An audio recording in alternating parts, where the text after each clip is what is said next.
Okay, welcome back to the Adventure Within channel. My name is Andrew Fritz. I'm a clairvoyant, healer, and meditation teacher. And today we have an interview with the owner of Culture OC, Troy Laing.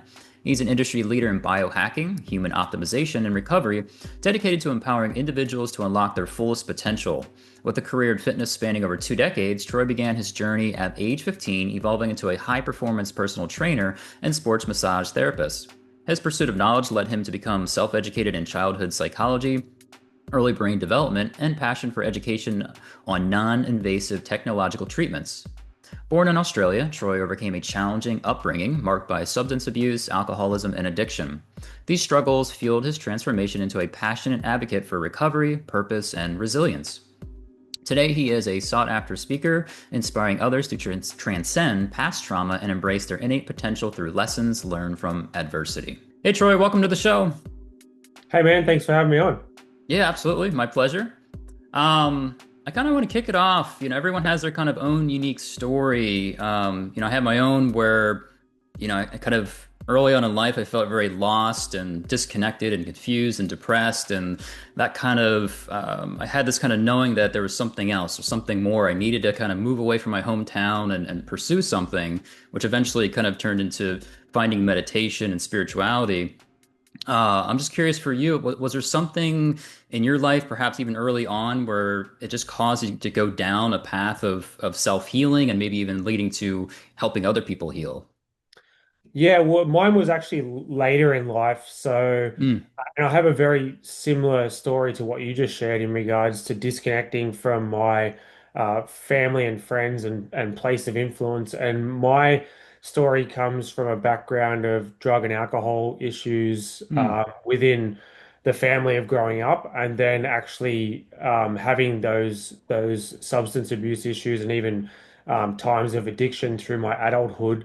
mm, And I was actually I'd been very high functioning in regards to my substance abuse and even periods of addiction.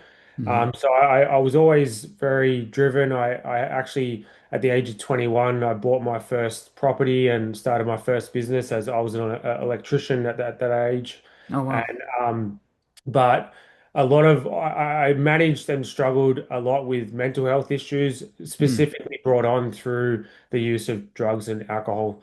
mm, Um, at the age of 31, I was in the Himalayas actually. I was trekking through the Himalayas out of Nepal, yeah. uh, in Kathmandu, and I just that place has so much healing energy, and the energy that you feel when you're there is it sort of takes over your spirit to a sense, and Yeah. you go through these different experiences on a daily basis because even along a lot of the trails, the actual scenery changes quite differently each day. So one day you're on dirt roads and Mm, cobblestone stairwells. The next day you're in a forest. So you have all these transitions of different experiences, and you're ideally trekking for 8 hours a day. You're just on the path, walking up to different places where you're going to reside for that evening. yeah.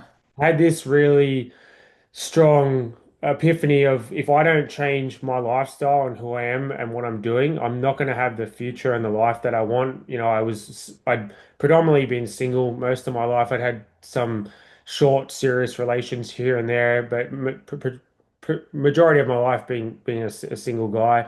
Yeah. And even in this place where I'm having this beautiful experience, I felt quite lonely and depressed. I was like that I really wanted to be able to share these experiences with someone, have a family, meet someone beautiful, have a beautiful wife. So Mm, at that point, I realized that without judgment of the people in my life, like my family, parents, friends, I my judgment was within myself that I didn't have the strength, the spiritual strength to live in these environments of influence and change my life. So when I got back to Australia, I grew up in Sydney, Australia, and I mm, decided to move my life and everything right to the other side of the country to Perth. So basically the same as going from LA to New York. yeah. And I really built a new life that had a deep connection to changing myself and who I was through understanding my childhood psychology, my early brain development, subconscious conditioning, Mm, and I've dived deep into meditation, breath work, and using that with cold water immersion or cold plunging, as most people know it.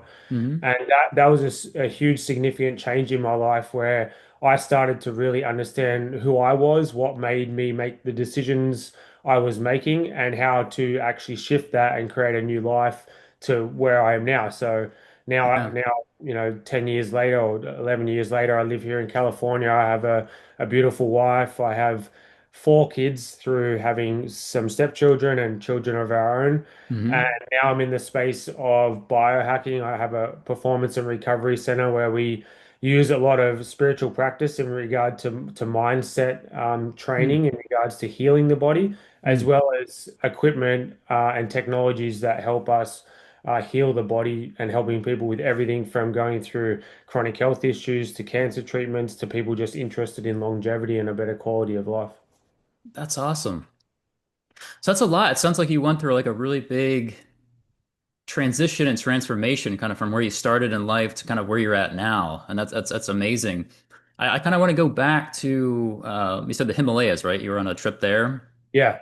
Did you go, were you by yourself? Did you go with a friend or a group of people or The trip I took was with one friend, and we Hmm. joined a group of about eight people who we trekked together, like daily, Yeah. and that ranged from people at the time I was, obviously in my 30s to people. We had some people that were in their 60s that were Hmm. on the trek. So Oh wow, that's cool.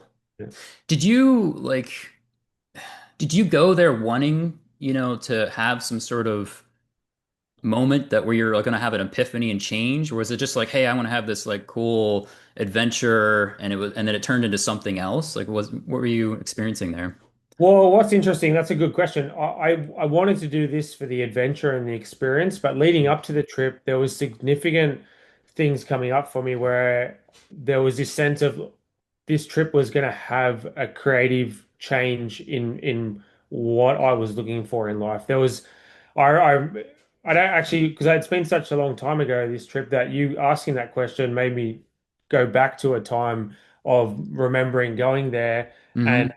knowing how much deep energy and spiritualism and even the connection to yoga and different aspects of the religion there, that I had this sense of a deeper feeling that this was going to be a trip that would change my trajectory in life. So Yeah.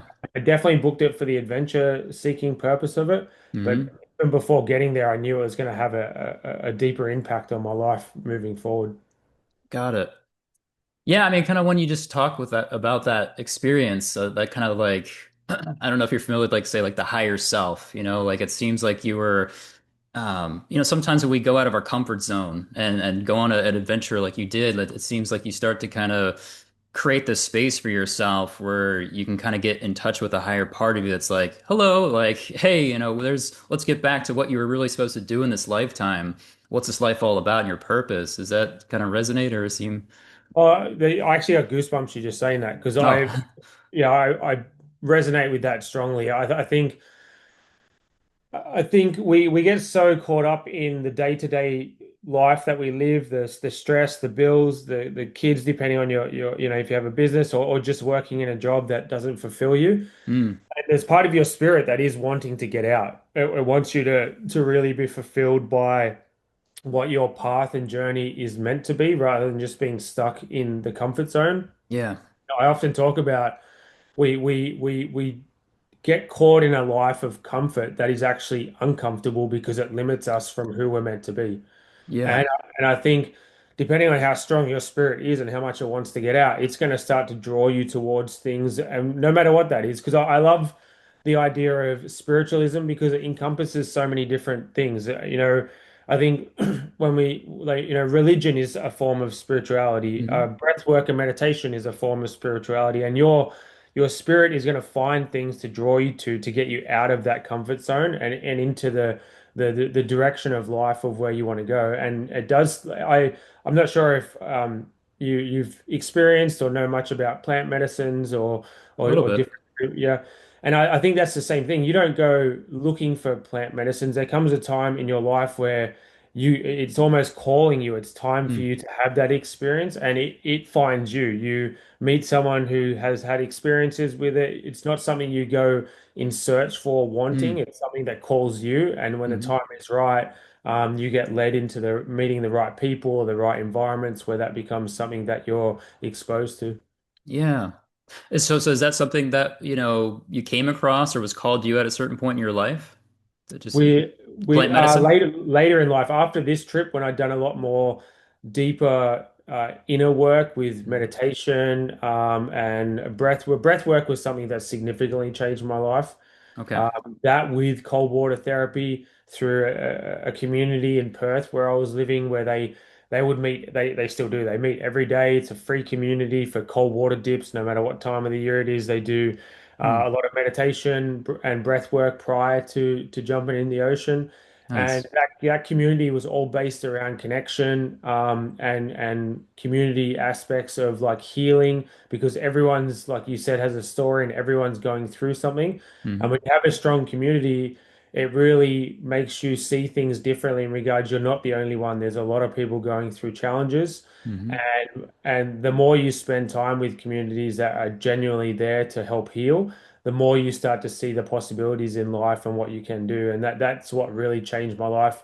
Later in life, I got exposed to different plant medicines through psilocybin and ayahuasca, and I've done different ceremonies led by shamans. Yeah. And that is a whole nother world that just opens you up to see things in a very different perspective of what can be, and allowing you to break free from certain traumas and things that are underlying, because it really unlocks that treasure chest. It opens it up and doesn't allow you to subdue some of the feelings and things that you feel are you're pushing down to protect yourself from, and Right. it allows you to open it up and see it in a way that you can heal from it and let it go. So I think these things have a huge place in the space of mental health and healing trauma and past challenges. Absolutely, I agree.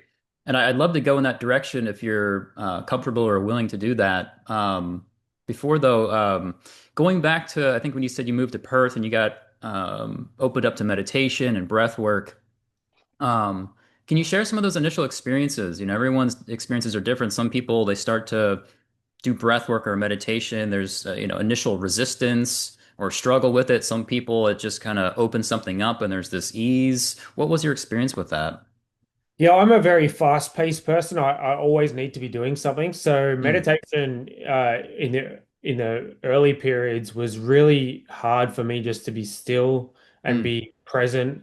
And I think in the Western world, we get taught that meditation is designed that you have no thoughts, like you're in this sense of zeroness when there's nothing existing. And I don't hmm. really feel that's a good reflection of meditation. I feel like meditation is a grounding experience where you can be focused on something that is individualized and break Hmm. free from the monkey mind. So you're using meditation to concentrate on maybe one thing, because I can't not, there's no time in my life where I don't have something going on. Sure. And with mixing meditation with breath work was the catalyst of being able to put me in a grounded state of being able to meditate, because Yeah. breath work really and intense breath work, it has this physiological change where you're activating parts of the brain that puts you in a state of de-stressed activation, Hmm. or you do sort of mix from sympathetic to parasympathetic through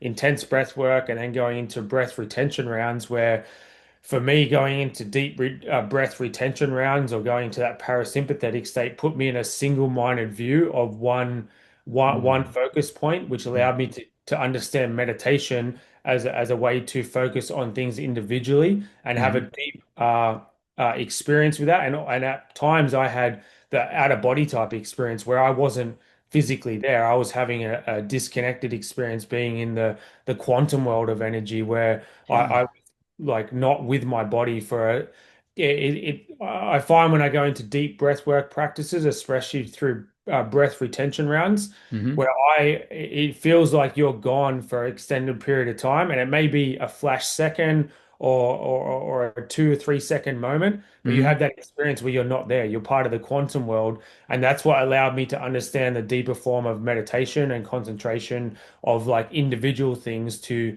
either see things in the future through manifestation and where you want your life to go, Mm-hmm. or seeing things from the past where they come up and you're able to understand just a little bit more about what made you make that decision or what that experience gave you to see that positive aspect of not not everything that happened to you was something that was detrimental or bad. It was actually giving you the opportunity to see what you can take from that to have a better future and then to potentially help others with things they're managing and dealing with. Yeah, I love that because that's when I was learning meditation, we do some breathing or focus on breath, but not that much. So it wasn't later on until I started to learn breath work where I was like, wow, okay, this actually helps me prepare to meditate. It kind of calms me down, and um, so there's times where I feel doing the breath work very centered and present and focused. And I can understand what you're saying, where sometimes it could almost kind of take you seemingly out of the body and have you have this other type of experience. Can you go a little deeper with that? What you experience kind of out of the body from that perspective?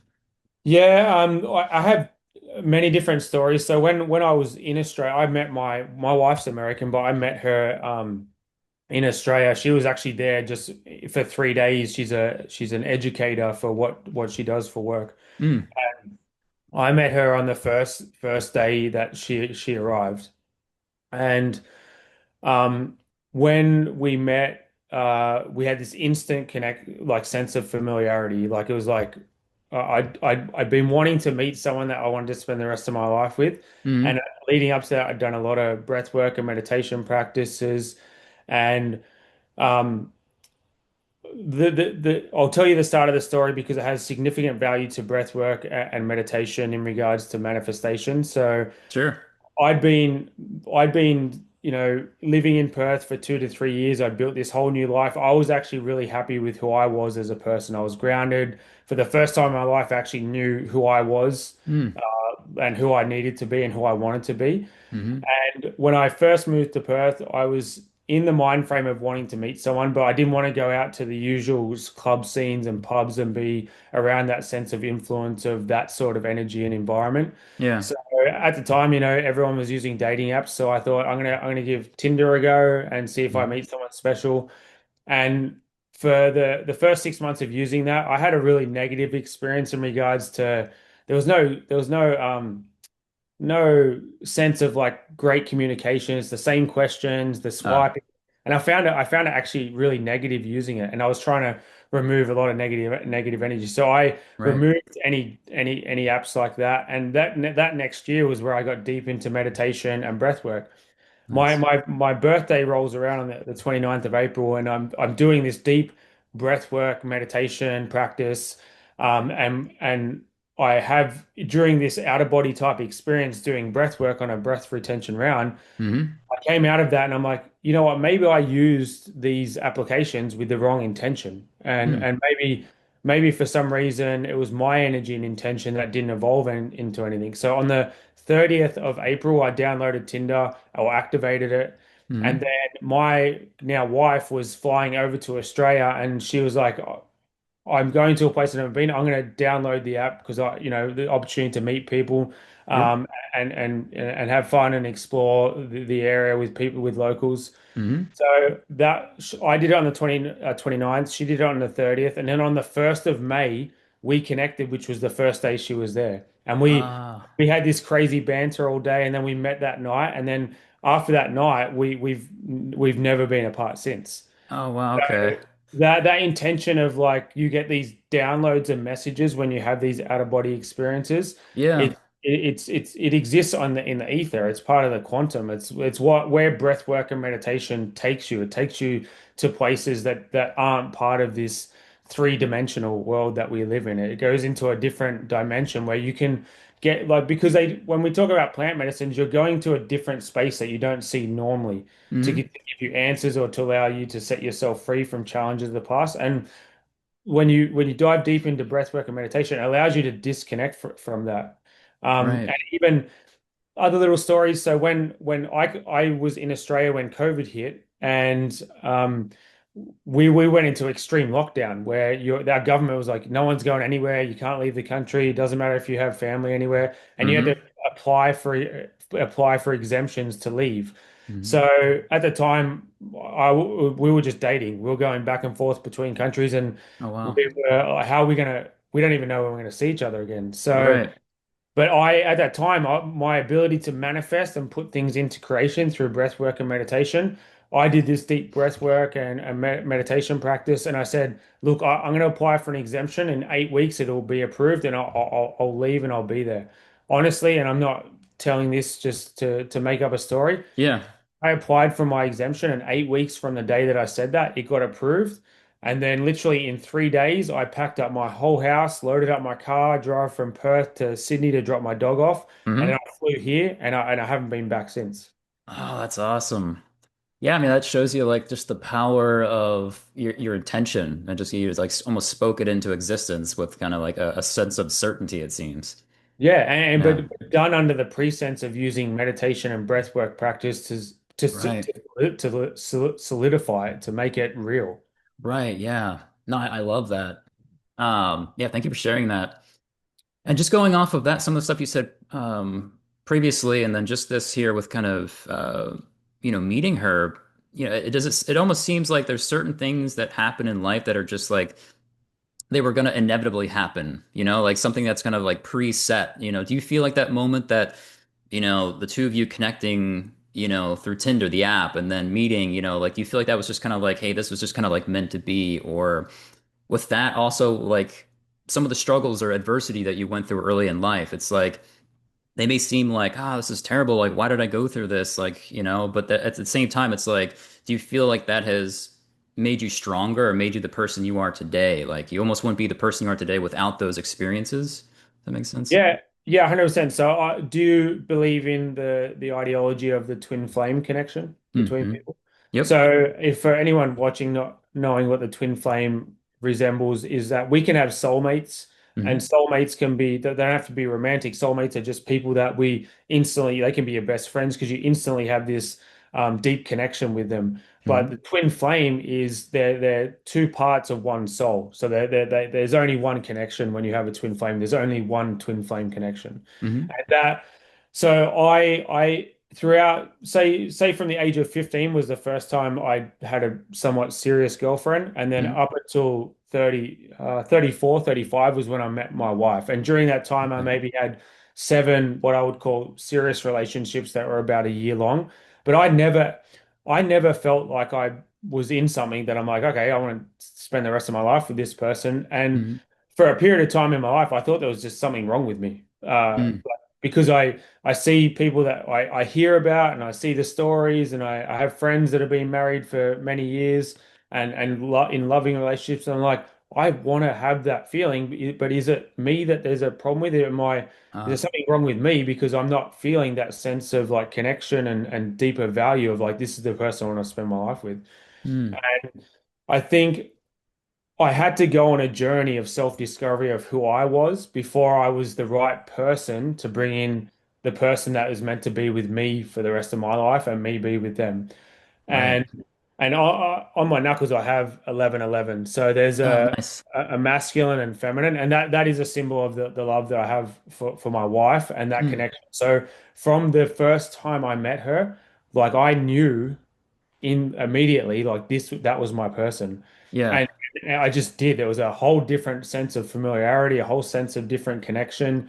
It wasn't lust or some, like unique thing where this person's different or they're from another country. It was just like I feel like comfortable around you. I feel like you've known me for a long time and I've known you for a long time. And going back to breathwork and meditation, through the year period where she still lived here and I lived in Australia, and we would meet up every month or so in either different countries or where we could. I just had this deeper like connection to different visual aspects and dreams of like experiences of us in past life experiences. I was just going to ask you that. I was like, I sense that you two have had at least one past life. I was like, okay, you answered the question then. Yeah, but I feel like the way I feel it and visually have seen it is that I'm always searching for her in each life that I live because Ah, that is my person. I don't feel like we've had one past life. I feel like every multiple. life I've had has been with her, and whether it's been easy for us to find each other and it be early on, or it's taken a lifetime, like I'm always on that continuous search to find her. Like Hmm. that's how the things I've seen in meditation and breath work. That's the like I had one I did like a quantum jump Hmm. meditation breath work, Yeah, yeah. and in that I and it's pretty intense. In that it's taking me on this journey. It wants me to walk down this set of stairs and open up this door that's got a bright light behind it. And I Hmm. open up the door, and immediately there's this silhouette of a lady that has all her complexion, and then she has two small kids with her. Oh, But in wow. it, like I'm visually seeing myself being taken away from them, Ah. and I kind of connected to more medieval times or being taken away by um, by people that are separating me from my family. And Hmm. it's that like I had different experiences and visual aspects of seeing things like this where I'm always trying to get back to them and Hmm. always trying to protect them. But what's unique is that my wife, when I met her, she had two small children, a boy and Hmm. a girl, that they have strikingly similar like features to me, blue eyes, similar characteristics, Ah. and I've always felt like we're really close, and I've always felt like they're my twin flame children, Hmm. like they resemble part of me, and even my daughter, like from her previous relationship, Hmm. she has extreme like we have the same personality, like the same person. Ah. And then, like in saying that, like we have a beautiful relationship. Like I'm really close with their dad, and we live Hmm. on the same street, and we all have a really close connection and Okay. family. And so it's all very like healthy and positive, and we've created a beautiful environment, even in a because I grew up in a split family. My Hmm. mom left my dad when I was 2 years old, and my dad was in my life, and but the trauma and emotional trauma that I went through in that environment because it wasn't healthy when I came here and there was this shift in changes in having a stepfather, like I was very intentional with how I wanted to create a very positive environment for everyone, for the kids, Hmm. for the their dad to make sure that he was aware that I wasn't trying to replace anything and that we could have a really great strong family unit. And Hmm. whilst the first couple of years it was challenging, now we're all like super close and have, Christmas time we're all together and we have a really strong family unit and good family values, and the kids really love it and get a lot out of that. So That's awesome. I love hearing that. And it, a lot of it sounds a lot going on with your heart. And I don't know if this will resonate with you, where it's like you said you felt like you were, searching for her in all these different past lives, but it seems like, getting to a point where you can really get in touch with yourself, with your true self, and find yourself, where it just kind of, oh, that kind of unlocked or opened up. You're being able to really connect with her. First it was connecting with yourself, and then bam, you connect with her. And then just you talking about, the dynamics kind of in your past with family, but then the dynamic you have now in present time. It just seems like you've done a lot of discovery and healing, and it's really shifted how you relate to yourself and other people in kind of a really positive, beautiful way. Yeah. yeah, and I really do. I think I've developed through going through all these challenges and self-discovery. I've developed a way to. I've always been, I would say, somewhat empathic, but Mm. now intuitively, like one of the devices. I mean, as I said, I mentioned, I run a performance and recovery center.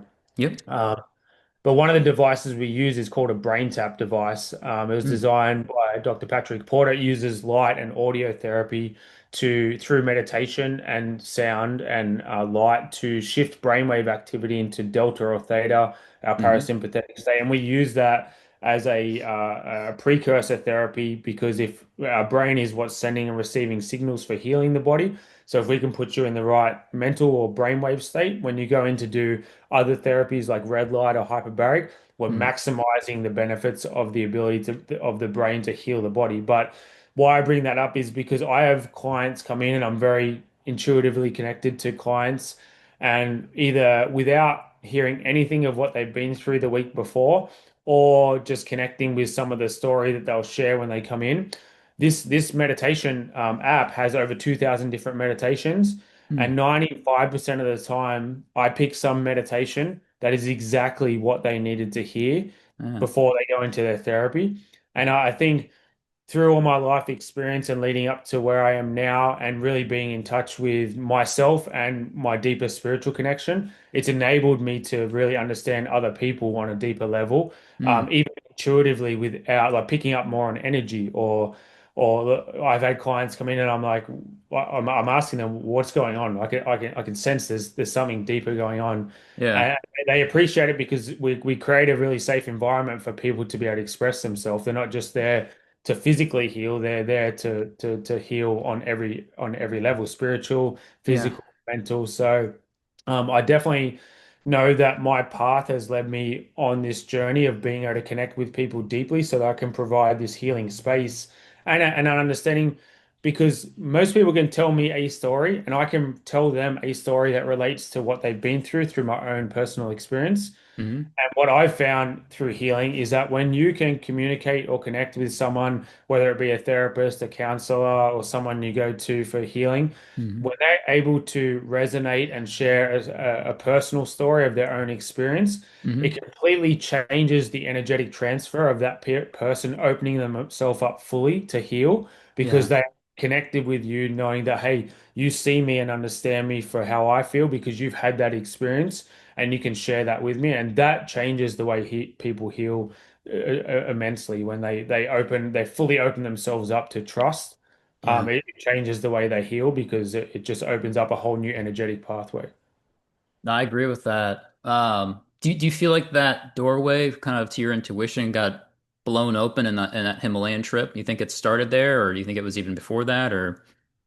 No, I think it started there. I share this story that when I was, I think 5 or 6, my dad lived on property. Like my parents separated when I was 2, but my dad always lived on property, and Mm, he allowed me just to explore and adventure. So I would take off on his land and go, like little bushman, Aussie bushman, just trekking around, like nice. going on an adventure, and it was so fun.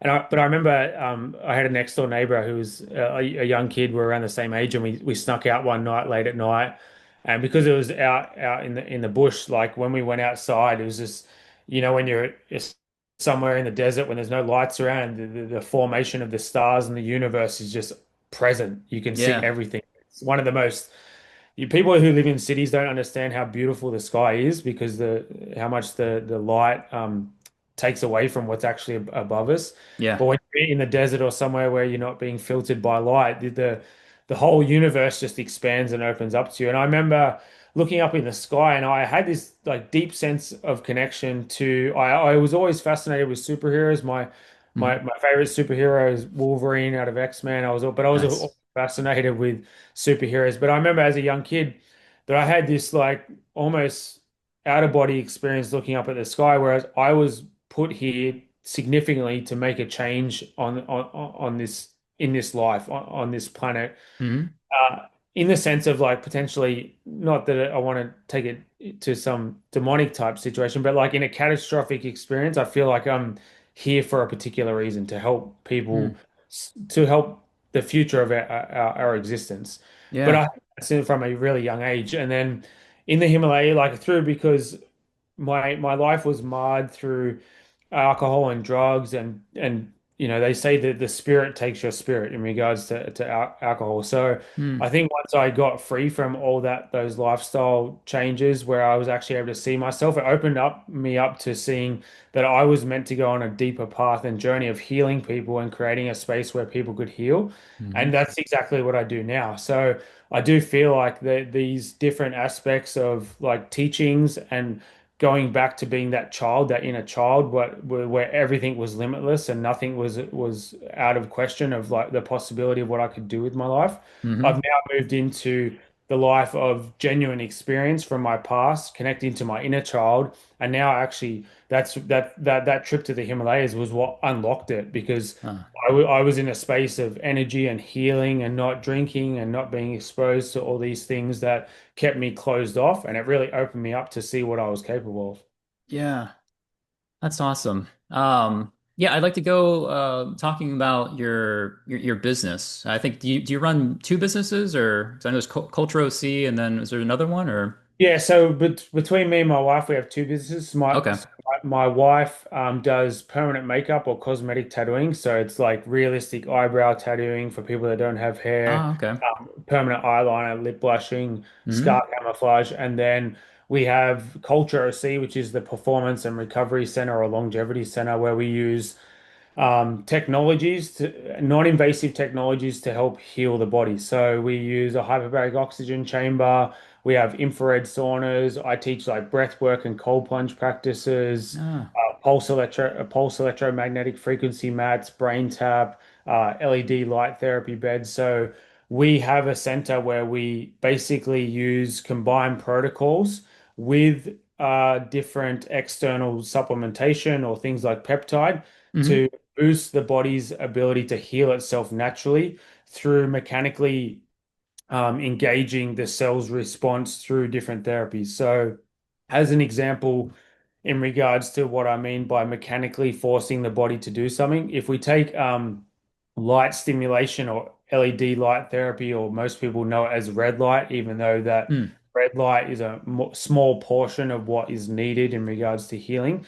Our bed has two different wavelengths of red light and two different wavelengths of infrared light therapy in it that is directed into the tissue that causes a biological response or biological stimulation Mm. for our cells to respond and produce more ATP, which is cellular energy, to increase blood flow and circulation, to reduce inflammation through the process of more energy production and increase microcirculation, Mm. as well as when our body absorbs or our cells absorbs red light and infrared, Mm-hmm. it releases trapped nitric oxide from the cell that dilates the circulatory system or what we call vasodilation. So we get increased blood flow and circulation. Mm. But these wavelengths of light are what we would naturally get from the sun in the very early morning and late afternoon when you can physically look at the sun. Ah. But we are just not exposed to the sun enough these days to really get the biological process and response that our body needs. Mm-hmm. So what we're doing with a LED light therapy device is we're simulating what we would naturally get from the sun. Now, Ah. with the sun, we get UV rays, and UV rays is what can burn the skin. But also, what people don't understand is that UVB rays, which is what we need, Mm-hmm. they are the rays that interact with cholesterol in our body that produce vitamin D. Mm. But it's different periods and times of the day that you need to get sunlight. That's very positive and healing for the body. But if we can't do that, then we can go to wellness and recovery centers where we can start to get exposure to different technologies, like an LED light therapy bed. Right. And then is this, I imagine a lot of this is probably in person, but are there any aspects of the business that is done, if someone's like, oh, I live over here, but I can't physically be there in California, do you do anything remotely or online with people at all or? We don't. I am looking at creating a Hmm. course, some breathwork practices in regards to, because I think um, like breath work and cold water immersion or cold plunging, Yeah. I I've created a really strong practice around understanding how to control your fight or flight response through Hmm. breath work and being exposed to cold water immersion. Mm-hmm. But breathwork in itself is really great practice for taking you out of a stress state, lowering your Mm-hmm. heart rate, regulating your sympathetic nervous system response to an environment. So I've been wanting to create a online breathwork practice, but Mm-hmm. teaching the deeper understanding of breathwork and how it controls your nervous system, Yeah. because that's what we teach at Culture for cold plunging practices. We actually take our clients, we put them through a whole breathwork practice prior to even getting in the cold plunge. And then we guide them into the cold plunge through the fight or flight response using their breath to control their fight or flight response to the environment. So currently we're not doing anything online, but outside of that, I've been building a men's like I you know I used to work in men's mental health a lot in Yeah. men's circles, and I am developing a 12-week sort of protocol or practice in regards to different lifestyle aspects, from everything from breath work to I've always like my journey has been really protected by physical movement. So at the Yeah. age of 15, I joined a gym, and even through addiction and substance abuse, the only thing I held on to that kept me balanced was physical movement. I've weight trained my whole life from the age of 15. It's something Mm. I've consistently done through different aspects of my life. And it's a testament to how powerful physical movement is in regards to how makes you feel, that Yeah. it's the reason I'm still alive Mm. today, because I had that grounded connection to physical movement. So I'm trying to create now a program that has all the aspects of everything. Like, what is your media consumption? Like, are you reading Mm. certain aspects of like education of where you want your life to go? Mm. Do you get the right amount of sleep? Like, what's your nutrition like? Because even at culture, when we do our intake form, we look at our lifestyle practice of like, how can we make significant little changes Mm. that'll significantly change your life just by tweaking little things that you do in day-to-day life. Yeah. Yeah, I love that. Kind of on that note, say say there's someone that, they want to get back into physical fitness or just kind of really taking a look at one or multiple parts of or aspects of their health. Maybe they seem a little overwhelmed or there's a lot of resistance to just even starting it, right? Do you have anything that you would say to them that's like, hey, here's a just a good first step to just kind of get there, what would you say to them? Yeah, I think really starting slowly, because Yeah. if you make one little change, and that could be you get up and you go for a walk around the block of where you live. Like that seems something small. Hmm. But if you try to do too much too soon, you'll generally overload yourself and overwhelm yourself. Making one little change daily. Okay, if you get up and do 10 push-ups and you're not doing anything, Hmm. 10 push-ups is huge, and it's going to take maybe 10 seconds. Hmm. But making significant little changes daily. So if you started with push-ups, for instance, you get up and do 10 push-ups. Maybe you can't do one. If you can do one, and then the next day you try and do two, Hmm. like each day it's about making one small significant change, because it's compounding interest. Hmm. Each day you make a decision to do something that's difficult for you and Yeah. challenges you, that actually rewires your brain. Hmm. So when you're inherently doing something you don't want to do, and I use cold plunging as a example, because Hmm. I cold plunge every day, and I there's never a day I want to get in. I hate getting in, Yeah. but the feeling I have afterwards and knowing what I get out of it is what drives me to do that. But when Mm. you inherently do something you don't want to do, no matter what that is, whether it's a push up, going for a walk, making a decision to eat something healthy rather than something that's not healthy for you, you Yeah. actually start to rewire the parts of the brain in decision making in regards to how you look at challenges and look at stress. So Mm. my advice is just to do something easy, simple, and small that is outside of your comfort zone of what you normally do. So it Hmm. might be 10 push-ups, it might be 10 sit-ups, it might be just getting up and going for a walk. And if you live somewhere where you can just go out for a 10-minute walk, that you can then find a space that is on the earth's surface and take your Mm. shoes off and put your feet on the ground. People don't understand the powerful benefits of your foot being connected to the earth's surface, and Hmm. how much that energetically shifts the energy in your body and allows you to release negative energy. 10-minute Mm. walk, put your feet on the ground. You'll feel completely different after a week just doing something simple like that. And it's not scary, it's not pushing yourself too far outside of your comfort zone, Hmm. but you want to continuously challenge yourself. So if you're walking for 10 minutes and then you find a space, okay, the next week, walk for 15 minutes, and then Mm. work your way up to walking for 30 minutes. And when you're comfortably doing that, then when you walk to a destination for 30 minutes, or you walk there and come back, then when you come back, do 10 push-ups. Just just do little increments of adding things to your life that are challenging yourself, but Mm, not making it too hard because I was a personal trainer for some time in my life, hmm and I'm a very intense person, so I like to go out all out. I want to be Yeah. raw. I want to go as hard as I can. But when you push people who aren't ready for that, it Mm, deters them because one, they're so sore they can't move. Two, it's quite overwhelming and it's just too much for their body to receive. So what mm, I've found through those practices is just doing little things that change your daily aspect. They provide the biggest changes long term because mm. you're not being overwhelmed or too over challenged by the environment. I like that. Yeah, I like the small steps. Not so overwhelming. And it almost also sounds like being able to be aware of what's on the other side of the resistance. Because I'm sure, like you Yeah. said, like I experience, even just, I love meditation, but even just sitting down, like I still have the initial resistance of, I don't want to sit down. I could do something else. So I have to work through that resistance, even after doing it Yeah. year after year. So it sounds like, okay, not focusing on the resistance, but hey, what's on the other side? What do you get to have or experience or feel, which is usually you feel a lot better. Yeah. Yeah, and it is like that's exactly right what you're sharing. What's on the other side? Because when you do some form of physical movement, even if it's challenging to get out there and do it, like how you feel afterwards, that's where Mm, you get that dopamine release and these endorphins where you feel euphoric to a certain point. It's like, okay, like that was hard, but I actually feel really good right now. And right, right.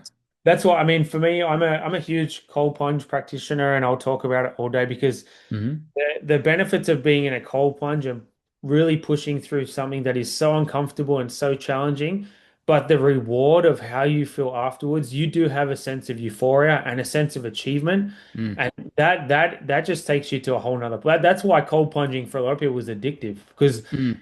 you don't want to get in, but the people that come back and continue to do it, it's because of how they feel afterwards. You just it releases like you there's a lot of scientific research that shows there's up to a 250% increase in natural dopamine release Mm, after cold plunging for 3 minutes in a cold plunge, which that dopamine releases, that's that euphoric sense of feeling and that sense of existence. And that's why, to me, cold plunging with breath work is actually more of a meditation and spiritual practice rather than a mm. physical practice. Yeah. Yeah, absolutely. Um, yeah, before we wrap things up, if you're willing, can you share any experiences you had with the plant medicine? Any from like ayahuasca or anything? Because those can be really profound experiences. Yeah, I've done two ayahuasca ceremonies with my wife, just the two of us, not in a group setting. Oh, okay. With a lady who spent in Del Mar. She spent 20 years traveling back and forth to the Amazon. She's an old in her later years now, hmm and she has this beautiful place in Del Mar where she does retreats for couples and makes it really beautifully connected. You have this, a shaman isn't doing anything other than leading you on a journey and making sure you're safe in the environment. They're not actually doing anything because the plant medicine is there Mother A, as they call her, hmm is taking you on that journey. Like that's you're in it with her. hmm And my last experience, so we have and I'm very aware that our thoughts become things and our psychology is our biology. And I often get caught up in day-to-day life not using the right wording and I Mm. don't think the right way and I am always Sure. catching myself in regards to like making sure that I'm projecting my words and thoughts to the future I want and not the Mm. future I'm stuck in, if that makes Ah, sense. Like, yeah. because where I'm leading with this is I would often quite say our life is chaos because it is. We have Ah, four kids and two businesses, and yeah. I find myself keep being caught in chaos because that's what I'm telling the universe my life is. Right, right. But in this last ayahuasca journey, what came up for me was the first part of the journey was like honestly like extreme chaos. Like Mm. it was intense, like and not just my life. I was seeing things of like other countries and different people, and it was just complete chaos. It was what it was. hmm I was going through this journey, I felt my body tensing up, and I'm like just having this whole experience, like I'm like stuck in this world, and it's like I don't want to be here. And hmm me and my wife were together, like lying on this comforter, and she's having her own experience. And as I went through the journey, I started to realize that, because I was actually holding on to her like a small child, like she Mm. was like protecting me. Uh-huh. What as we went through the journey and it started to visually become more beautiful, and I and that connection with her, and what I went through this journey was that I understood that no matter how much chaos is in our life, and that's not the point of looking at what's going on, is Mm. that as long as I have her and we have our love, that it doesn't matter what happens around us, Mm. because the connection we have and the protection we have together and the love that we share, it's irrelevant what's happening in the outside world, whether it be chaotic or not, as long as we have each other, that Mm. everything is always going to be okay. Mm. And the journey was over hours and different things that I could go into, like vast examples of like how that took me on different processes. But Sure. the main significant message in it was, as long as you guys have each other and you Mm. live in love, then it doesn't matter what's happening in the outside world, because your love and your energy is what protects you from anything else, and what will lead you on the path of the future that you really desire. Mm. I love that. And that even, I mean, just you talking about that, that even just resonates with me kind of in present time, because I'm married and my wife is, pregnant and she's going to give birth in, like 2.5 months or something like that. And Yeah. kind of, we have been had over the past month or two, just some chaotic things. And we were just actually talking about this, I think it was last night, maybe even this morning as well, where it's just like, oh, you know what? We have a home and we have each other and we're starting a family and building a family, like, and that's really what counts and or what really matters. So you talking about that, that really hits home for me as well. But it almost sounds like it's just this wonderful reminder of just like, hey, I can kind of turn within back to this love that's always there, and okay, the chaos is there, but it's I have a somewhere to go to kind of have that sense of relief. Is that what you Yeah, experience? like in life, what I've learned, and it resonates all the time, is that love is the most powerful energy on the planet. And with that, self-love must always come first. Because Mm.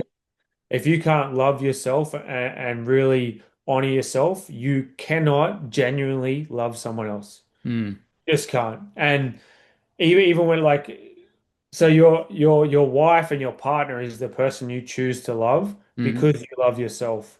Mm. And if you can't love yourself, then you can't, at one point, if you can't love yourself and find and do things that are fulfilling with self-love, like physical activity and looking after yourself and doing all the things that really makes you feel loved within yourself, Mm. at some point you will disconnect from being able to love them the way they need to be loved, because you're not doing it for yourself. Right. And the love for a child has a significant different connection, because they are part of you. So you can, even with a child, you can love a child unconditionally because they're a part of you. Mm. But if you are not loving yourself, and I share this a lot in regards to doing things that make you feel loved, Mm. also, and sometimes parents do this in sacrifice. So like, I couldn't go to the gym and train, or I couldn't do this because I got my kids. What I'm telling you and what I understand from having four kids that I love very much, and I put Mm. a lot of time and attention into them. If Mm. I'm not giving myself self-love, like training and doing things to make myself feel good, Mm. I'm not fully showing up as my best version for them, Mm. because I'm not fully fulfilled. And even you can say that I'm doing it for my children and these are the sacrifices I make. If you don't make sacrifices for yourself to be the best version of yourself and feel that self-love, even when you show up and you think you're doing your best, you're not the Mm. best version of yourself, and therefore they are not getting the best version of who you can be. So there has to be a beautiful balance of making sure that you fill your own cup, because when Mm. you give them so much more in value in regards to who you are and how you present yourself for them, that if you make sacrifices on yourself, you're sacrificing them. Yeah. Yeah, I mean, it sounds like being able to give to yourself that allows you also to give to them, but you need to do it for yourself first. Yeah, that makes a lot of sense. That resonates. Did you find like, something I noticed for me, like when I got married, it was kind of a big shift for me as a man where I feel like I had my life started to change and I had to kind of step up. I kind of fell into like an old programming, kind of an old pattern. and I broke out of that. And at that time in my life, my wife and I started a business, and things really shifted in a really cool way. And I'm experiencing something similar now, becoming a father and a parent, where there's this big identity shift, and things are falling apart, and things are coming together. I'm just kind of wondering, did you experience anything similar, or was anything unique for you, like in the lead up of becoming a father? Yeah, there definitely was. It was what what I sort of share now is that I have kids and my stepchildren, Hmm. and you because I have kids in my life that I wasn't part of their life as babies being born, and now Yeah, having a child who I was part of them being completely like selfless, like where they need, if you don't have them, they don't exist. sure, yeah.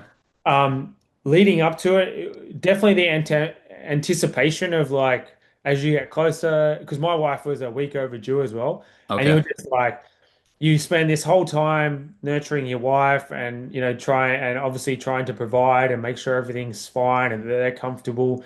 And there's this anticipation of like this day is coming where you get to meet your new little baby. Yeah. And you're not on edge, but you're like just ready to go. Like because you don't know, like you're just ready to go.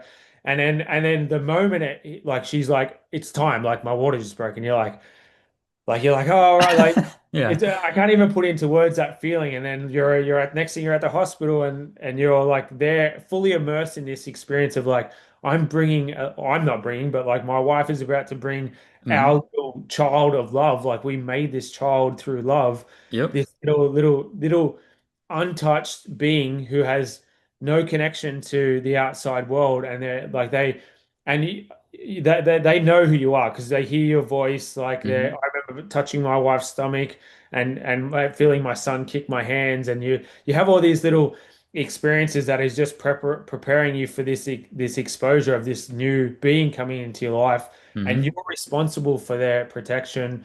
And when they come into the world and you get to go through their first, I would say, 2 years of life where they go from just being a baby doesn't have a personality. It just doesn't. I don't care what anyone says. It's just a baby that needs you to support them and feed them and help them. But as they grow and they get all these unique little personality traits and you see them blossom into this whole little human, it's not a regret because I can't change it, but like the only thing I wish I could change in life because I'm so close to all my stepchildren is Hmm. I wish I could be a part of their life as babies because no matter how much you love a child, there is such a deeper connection when you are part of a child's life when Oh. without being there, they don't exist in regards to your job is to protect them, to nurture them, to see them grow. And what Hmm. that does from a male point of view or as a father, it Hmm. really ingrains your responsibility as a protector Ah. in every sense of the world. It's like, because I would do anything for my wife, and I'm very like I grew up in the world of mixed martial arts, and I love Ah. fighting as a sport, and I love it from a discipline point of view. Yeah. But like to to to know that you would protect your family and your kids when you have a baby and it's there right for you, you get this whole deeper sense of protection. Ah. Like it's like if you're a wolf or something, like I have a wolf behind me, Yeah. the Yeah. hair on your back stand up, and you're just like ready to fully fulfill that protective guardianship of this person Yeah. because you are everything to them and they're everything to you. Yeah. Do you know if you're having a little boy or a girl? Girl. Yeah. Yeah, so I have a little boy, and I think if I had a little girl, it would be even more intense because Right. a boy you're teaching them to be the male and the masculine, and with a girl you're their first love, you're their Uh-huh. first protector. So like yeah, so I mean I'm excited for you because it's just such a beautiful experience to go through this, Yeah. and I'm lit up the idea of like just having a baby in your life. It's beautiful. I think it's one of the most beautiful experiences in life that you can have.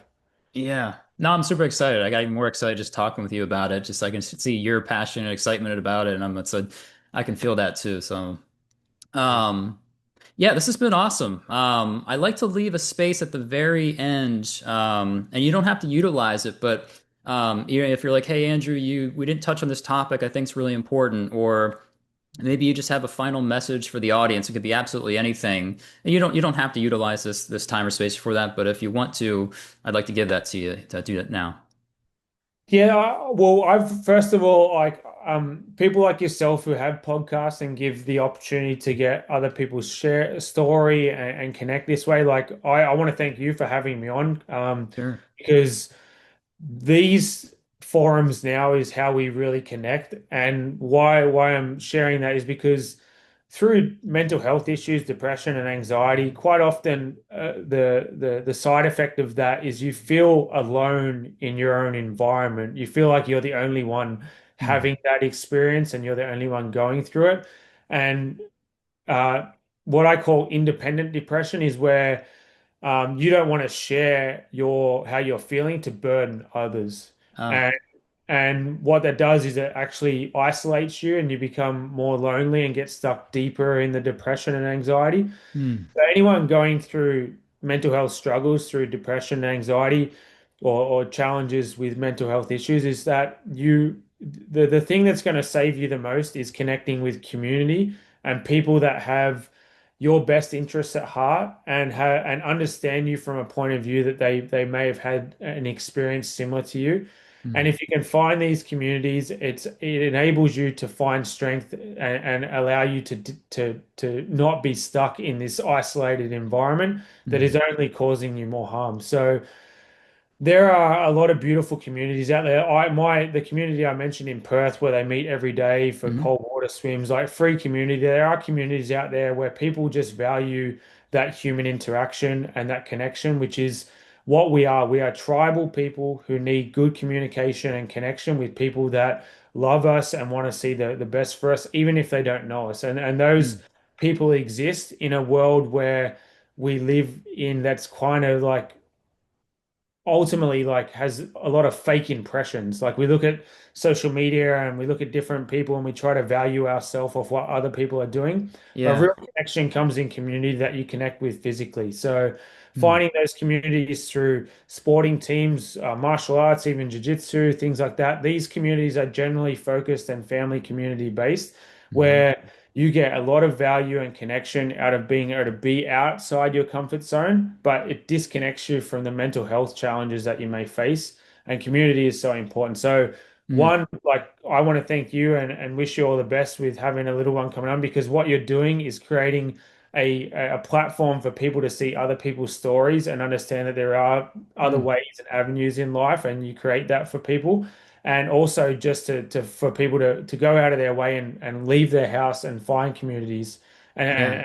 and because that's where the real beauty of growth is in energetic communities like we're having a Zoom call and connecting because we're so far apart. But Mm. when I leave here, I'm going to go to my workplace where I have a community that of people that come in and I get to have those conversations and interactions of healing and seeing Mm. what people are going through and sharing my story because when people share stories, it allows them to disconnect and understand that they're not the only one and they're part of a bigger community that allows them to release. Yeah. No, you bring up a really great point.